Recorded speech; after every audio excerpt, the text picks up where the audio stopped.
Picture this.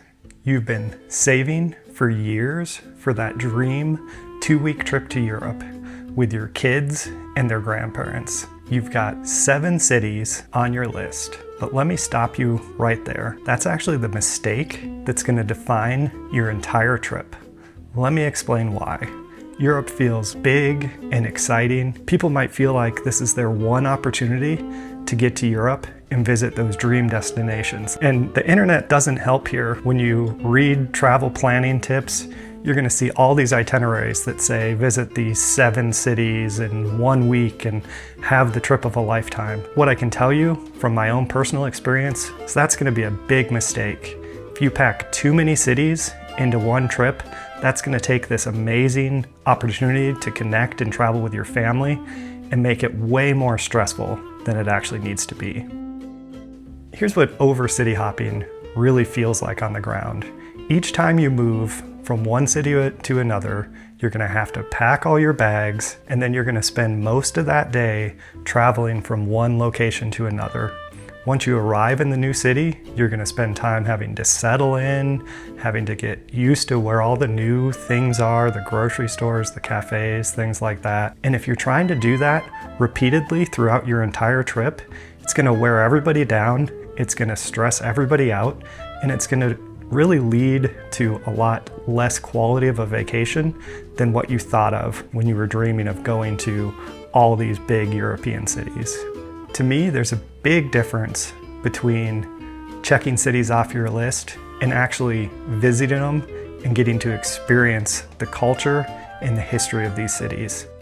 With that said, here's your travel tip.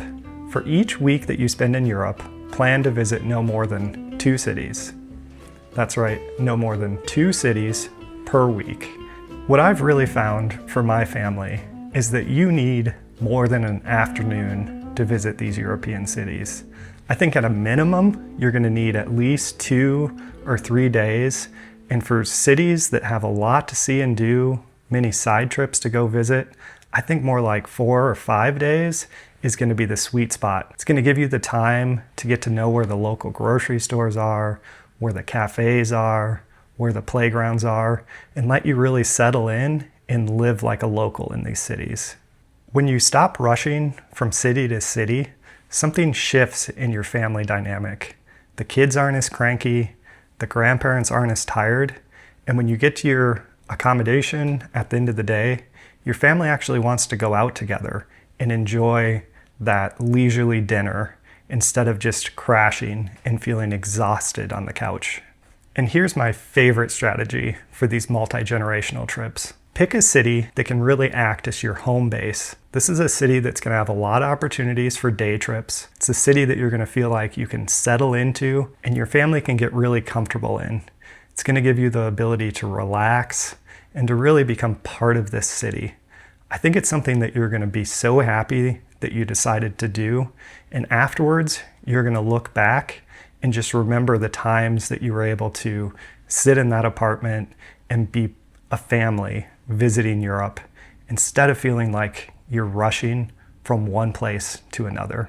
I know this all sounds simple, but I want to give you an example of what this looks like in real life. So on our last trip to Europe, we visited France with my whole family and implemented this strategy, and it was one of the best trips I've ever taken in my entire life.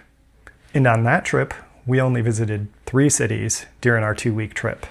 What we found was definitely our travel days were the hardest, and especially for our young son.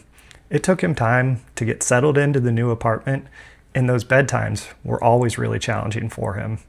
But by slowing down, by staying longer, it gave him the ability to really settle in, to get used to our new accommodations, and the entire family just had such a better experience by slowing down and following these principles of slow travel.